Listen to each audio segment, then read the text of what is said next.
فی کتاب مبین، وہ ایک روشن کتاب میں موجود ہے۔ یہ وہ کتاب ہے، اللہ کا علم قدیم جو ہے گویا کہ اسی کو کتاب کہا جا رہا ہے۔ ان هذا القرآن یقص علی بنی اسرائیل اکثر الذی هم فیہ یختلفون، یقیناً یہ قرآن بیان کر رہا ہے کھول کر بنی اسرائیل پر اکثر وہ چیزیں جس کے بارے میں وہ اختلاف کرتے رہے ہیں۔ یعنی جو زمانہ گزرا، 2000 برس گزر گئے جب تورات نازل ہوئی تھی، اصل کتاب گم بھی ہو گئی، پھر ان کے ہاں روایات، یہ امت روایات میں کھو گئی، اس طرح کی بہت سے معاملات جو آگے قرآن نے آ کر ہر چیز کو کھول دیا ہے، واضح کر دیا ہے، ہر حقیقت منکشف ہو گئی ہے۔ وَإِنَّهُ لَهُدًى وَرَحْمَةٌ لِّلْمُؤْمِنِينَ، اور یقیناً یہ قرآن ہدایت ہے اور رحمت ہے اہل ایمان کے حق میں۔ إِنَّ رَبَّكَ يَقْضِي بَيْنَهُم بِحُكْمِهِ، اللہ تعالیٰ ان کے مابین فیصلہ کرے گا اپنے اختیار سے۔ وَهُوَ الْعَزِيزُ الْعَلِيمُ، اور وہ زبردست ہے اور سب کچھ جاننے والا۔ فَتَوَكَّلْ عَلَى اللَّهِ، تو اے نبی آپ توکل کیجئے اللہ پر۔ إِنَّكَ عَلَى الْحَقِّ الْمُبِينِ، یقیناً آپ تو حق پر ہیں، آپ کا موقف صداقت پر مبنی ہے، آپ جو بات کہہ رہے ہیں وہ 100% درست ہے، بالکل روشن اور کھلا حق ہے آپ کا، جو جس پر آپ کا موقف ہے۔ إِنَّكَ لَا تُسْمِعُ الْمَوْتَىٰ، لیکن آپ مردوں کو نہیں سنا سکتے، یعنی یہ کہ ان کی اکثریت مردہ ہو چکی ہے، روحانی طور پر مردہ۔ یہ زندہ ہے لیکن یہ حیوانی طور پر زندہ ہے، روحانی طور پر مردہ ہے، ان کے دل مر چکے ہیں۔ مجھے ڈر ہے دل زندہ تو نہ مر جائے، کہ زندگانی عبارت ہے تیرے جینے سے۔ یہ دل زندہ، دل مر گیا ہو اندر سے، یعنی روح اندر سے مر چکی ہو، دفن ہو گئی ہو دل کے اندر، اور یہ تعزیہ ہے جو چل رہا ہے، انسان ایک مردہ، اس کے اندر روح جو ہے وہ ابو جہل ہے یا ابو لہب ہے، تو آپ انہیں مردہ سمجھیں، زندہ نہ سمجھیں۔ وما انت انك لا تسمع الموتى، آپ سنا نہیں سکتے مردوں کو، ولا تسمع الصم الدعاء، اسی طریقے سے بہروں کو آپ اپنی بات، اپنی دعوت یا اپنی پکار جو ہے وہ سنا نہیں سکتے۔ اذا ولوا مدبرین، جبکہ وہ بہرے جو ہے پیٹھ موڑ کر چل بھی نہیں۔ اب بہرا ہو تو اسے کچھ آپ اشاروں وغیرہ سے سمجھا سکتے ہیں، اس لیے کہ وہ آنکھ تو اس کی ہے، لیکن یہ کہ اگر وہ پیٹھ موڑ کر چل بھی دیا ہے، بہرا بھی ہے، تو اب آپ کس طریقے سے تو کچھ سمجھائیں گے؟ وما انت بهادِ العمي عن ضلالتهم، اور نہ ہی آپ ہدایت دے سکتے ہیں اندھوں کو، عن ضلالتهم، ان کی گمراہی سے بچا سکتے ہیں۔ ان تسمع الا من يؤمن بآياتنا، آپ تو بس سنا سکتے ہیں، نہیں سنا سکتے آپ مگر صرف ان کو جو ایمان رکھتے ہیں ہماری آیات پہ، فہم مسلمون، اور وہ اسلام کی روش اختیار کرتے ہیں، فرما برداری کی روش اختیار کرتے ہیں۔ وَإِذَا وَقَعَ الْقَوْلُ عَلَيْهِمْ، اور جب ان پر ہماری بات جو ہے واقع ہو جائے گی، أَخْرَجْنَا لَهُمْ دَابَّةً مِّنَ الْأَرْضِ، پھر ہم نکالیں گے ان کے لیے زمین سے ایک جانور، تُكَلِّمُهُمْ، جو ان سے کلام کرے گا، أَنَّ النَّاسَ كَانُوا بِآيَاتِنَا لَا يُوقِنُونَ، کہ لوگ ہماری نشانیوں پر یقین نہیں رکھتے تھے۔ یہ قیامت کی علامات میں احادیث میں تفصیل سے آئی ہے کہ جو آخری علامات ہیں، جبکہ سورج جو ہے مغرب سے طلوع ہوگا، اور اس کے بعد ہی یہ ہے کہ کوہ صفا جو ہے اس کے پاس وہ پھٹے گا، اور اس میں سے ایک جانور برآمد ہوگا۔ احادیث سے یہی معلوم ہوتا ہے، واللہ اعلم۔ وَيَوْمَ نَحْشُرُهُم مِّن كُلِّ أُمَّةٍ فَوْجًا، اور یاد کرو اس دن کو جس دن کہ ہم جمع کریں گے ہر امت میں سے، جمع کریں گے ایک فوج کو، ممن یکذب بآیاتنا، ان لوگوں میں سے جو ہماری آیات کو جھٹلایا کرتے تھے، فہم یوزعون، تو ان کی بھی درجہ بندی کی جائے گی، جماعت بندی کی جائے گی۔ کوئی بہت سخت تھا، کوئی ذرا نرم تھا، کوئی استہزاء بھی کرتا تھا، کوئی صرف انکار کرتا تھا، تو یہ مختلف لوگ تھے، مختلف درجے ہیں۔ نہ ہر نم دنستو، نہ ہر مرد خدا پنجنگوش یکساں نہ کر، تو یہ تو ہوتا ہے، نہ مومنین سارے ایک درجے کے تھے، اور نہ کفار اور مشرکین سب ایک درجے کے تھے۔ حتیٰ اذا جاؤ، جب کہ وہ آ جائیں گے، قالا، تو فرمائے گا اللہ تعالیٰ، اکذبتم بآیاتی، آپ لوگوں نے میری آیات کو جھٹلایا تھا، ولم تحیطوا بہا علما، اور اس کو سمجھ نہیں پائے تھے، اس کے علم کا احاطہ نہیں کر پائے تھے، ام ماذا کنتم تعملون، یا کیا کر رہے تھے، یعنی کیا واقعہ تم سمجھ میں نہیں آیا تھا، یا سمجھ میں تو آ گیا تھا، لیکن یہ کہ تم نے اپنی ہٹ دھرمی کی وجہ سے، اپنے تعصب کی وجہ سے، عصبیت کی وجہ سے، ضد کی وجہ سے، یہ ہے جو سوال کیا جائے گا۔ قالا کذبتم بآیاتی، کیا تم نے جھٹلایا میری آیات کو، ولم تحیطوا بہا علما، تم اس کے علم کا احاطہ نہیں کر سکے تھے، سمجھ نہیں سکے تھے، حقیقتوں پر منکشف نہیں ہو سکی تھی، ام ماذا کنتم تعملون، یا کیا کر رہے تھے تم لوگ۔ ووقع القول علیہم بما ظلموا، اور وہ وقت جو بات ہے ان کے اوپر واقع ہو جائے گی ان کی شرارت کی وجہ سے، فہم لا ینطقون، اور وہ خاموش رہ جائیں گے، بات نہیں کریں گے، کیا جواب دیں؟ بات تو یہ ہے کہ حق تو واضح ہو گیا تھا، ان کے دل نے گواہی دے دی تھی، واستیقنتھا انفسہم، ان کے دلوں نے گواہی دے دی تھی، لیکن یہ کہ اپنی ضد، اپنا جو ہٹ دھرمی تھی، تعصب تھا، اس کی وجہ سے نہیں مانا۔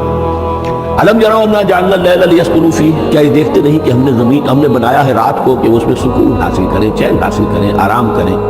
والنہار مبصرا، اور ہم نے بنا دیا ہے دن کو کہ وہ دیکھنے کی آنکھیں اس میں جو انسان دیکھ سکتا ہے روشن ہوتی ہے، دیکھنے کے لیے دن بنایا ہے، تاکہ وہ بھاگ دوڑ کریں اپنی معاشی جدوجہد کے لیے۔ ان فی ذلک لآیات لقوم یؤمنون، یقیناً اس میں نشانیاں ہیں ان لوگوں کے لیے جو ایمان رکھتے ہیں۔ ویوم ینفخ فی الصور، اور جس دن سور میں پھونکا جائے گا، ففزع من فی السماوات ومن فی الارض الا من شاء اللہ، تو گھبرا جائیں گے، گھبرا اٹھیں گے۔ یہ وہی نقشہ ہے جو سورہ حج کی پہلی آیت میں ہے، یا ایھا الناس اتقوا ربکم ان زلزلۃ الساعۃ شیء عظیم یوم ترونها تذهل كل مرضعۃ عما ارضعت وتضع كل ذات حمل حملها وترى الناس سکارى وما هم بسکارى ولكن عذاب اللہ شدید۔ ففزع من فی السماوات ومن فی الارض، جو بھی زمین میں ہوں گے آسمان میں ہوں گے سب گھبرا جائیں گے، الا من شاء اللہ، سوائے ان کے جو اللہ چاہے۔ ایک بات ہے کہ آسمان میں فرشتے بھی ہیں، یہ فضا جو ہے یہ ان کے لیے تو نہیں ہے، لیکن یہ کہ عام جو ہے گھبراہٹ طاری ہو جائے گی۔ وَكُلٌّ أَتَوْهُ دَاخِرِينَ، اور وہ سب کے سب پھر اس کے خدمت میں حاضر ہو جائیں گے عاجزی کے ساتھ، پوری طریقے سے سر جھکائے ہوئے۔ وَتَرَى الْجِبَالَ تَحْسَبُهَا جَامِدَةً، تم دیکھتے ہو پہاڑوں کو، تم سمجھتے ہو کہ جمے ہوئے ہیں، بڑے مضبوط ہیں، جامد ہیں، ٹھوس ہیں، ان کو تو ان کے اندر تو کوئی بھی نرمی پیدا نہیں کی جا سکتی۔ وَهِيَ تَمُرُّ مَرَّ السَّحَابِ، اور اس دن وہ چلیں گے ایسے جیسے کہ بادل چلتے ہیں۔ اور بادل کے چلنوں کا اب ہمیں اچھا اندازہ ہے، تقریباً ہر شخص نے یہاں پہ جو بیٹھا ہے کبھی نہ کبھی تو سفر کیا ہے ہوائی جہاز کا، تو کیسے وہ چل رہے ہوتے ہیں، ان کے اندر جو ہے کوئی رکاوٹ نہیں ہے، جہاز نکلتا ہے اور ان کو چیرتا ہوا چلا جاتا ہے۔ تو وہی تمر مر السحاب، وہ تو چلے گے اس وقت، اڑ رہے ہوں گے، ان کے جو لیک بنا دیے جائیں گے اور پھر وہ چل رہے ہوں گے۔ سن اللہ الذی اتقن کل شیء، یہ تو اللہ کی کاریگری ہے، اس کی صنعت ہے، اس کی صنائی ہے، جس نے ہر شے کو محکم کیا ہے۔ اس نے اس وقت ان کو اس شکل میں رکھا ہوا ہے۔ یہ معلوم ہوتا ہے کہ چٹان ہے سخت ترین، اس کو کہیں ہلانا ممکن نہیں ہے، یہ تو گڑے ہوئے ہیں پکے، لیکن یہ کہ وقت آئے گا اللہ تعالیٰ کے حکم سے کہ یہ ایسے چلیں گے، یہ پہاڑ جو ہے روئی کے گالوں کی طرح ہو جائیں گے، یہ بادلوں کی طرح ہو جائیں گے، دھلکی ہوئی اون کے مانند ہو جائیں گے۔ انہ خبیر بما تفعلون، وہ یقیناً باخبر ہے اس چیز سے کہ جو تم کر رہے ہو۔ من جاء بالحسنۃ فلہ خیر منها، جو کوئی بھی نیکی لے کر آئے گا تو اس کو اس سے بہتر ملے گی، 10 گنا ملے، 700 گنا ملے، لیکن بہرحال اس سے بہتر ملے گی۔ وَهُم مِّن فَزَعٍ يَوْمَئِذٍ آمِنُونَ، اور وہ اس دن کی جو گھبراہٹ ہوگی اس سے امن میں رکھے جائیں گے۔ ایک تو یہ کہ قیامت کا جو معاملہ اس سے پہلے میں آپ کو بتا چکا ہوں، احادیث سے معلوم ہوتا ہے کہ اس زلزلۃ الساعۃ سے بہت پہلے تمام اہل ایمان کو بڑے سکون کی موت جو ہے اللہ تعالیٰ عطا کر دے گا، انہیں وہ اس فزع یومئذ، اس دن کے اس گھبراہٹ سے اللہ تعالیٰ اہل ایمان کو بچا لے گا۔ تو وَهُم مِّن فَزَعٍ، اب یہ ہو سکتا ہے کہ اس سے آگے اب قیامت کا باعث بعد الموت کا دن اور ہے، ایک ہے وہ دن کہ جب کہ اس میں یہ ساعت آئے گی، ان دونوں زلزلۃ الساعۃ شیء عظیم، ایک ہے قیامت باعث بعد الموت کے بعد جب میدان حشر میں ہوں گے، وہاں بھی لوگ گھبرائے ہوئے ہوں گے، لیکن وہاں پر بھی اللہ تعالیٰ اہل ایمان کو اس روز کی گھبراہٹ سے بھی بچا لے گا۔ وَمَن جَاءَ بِالسَّيِّئَةِ، اور جو کوئی لے کے آئے گا بدی اور برائی، فَكُبَّتْ وُجُوهُهُمْ فِي النَّارِ، تو اوندھے کر دیے جائیں گے ان کے منہ آگ میں۔ هَلْ تُجْزَوْنَ إِلَّا مَا كُنتُمْ تَعْمَلُونَ، کہہ دیا جائے گا کہ تمہیں وہی کچھ دیا جا رہا ہے بدلے میں جو تم عمل کر کے لائے ہو، تم پر کوئی زیادتی نہیں ہے۔ إِنَّمَا أُمِرْتُ أَنْ أَعْبُدَ رَبَّ هَذِهِ الْبَلْدَةِ الَّتِي حَرَّمَهَا، یہ آخری آیات ہے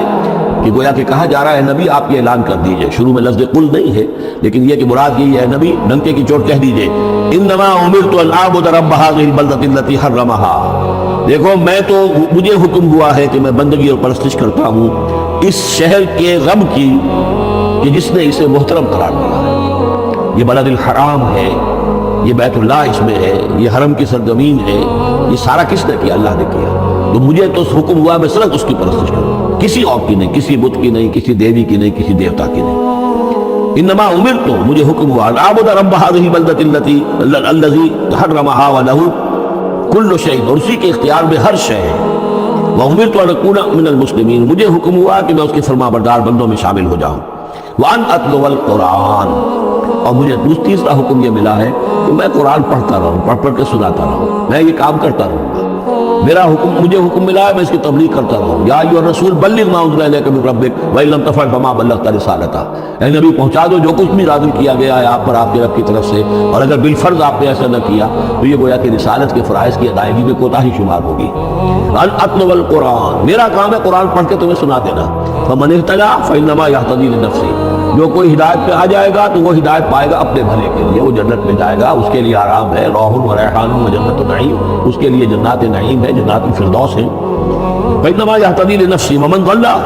فقل انما انا من المنذرین، اور جو گمراہی کی روش اختیار کرے، ٹیڑھے راستے کو جائے، انکار کرے، تو کہہ دیجئے اے نبی کہ میں تو صرف خبردار کرنے والا ہوں، انما انا من المنذرین، میں تو صرف خبردار کرنے والوں میں سے ایک ہوں، بہت سے خبردار کرنے والے پہلے بھی آئے ہیں۔ وقل الحمدللہ،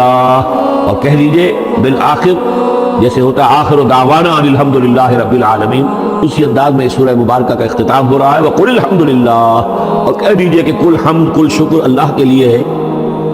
سیریکم آیاتہ فتعرفونہا، ان قریب وہ تمہیں اپنی آیات دکھائے گا ایک کے بعد ایک،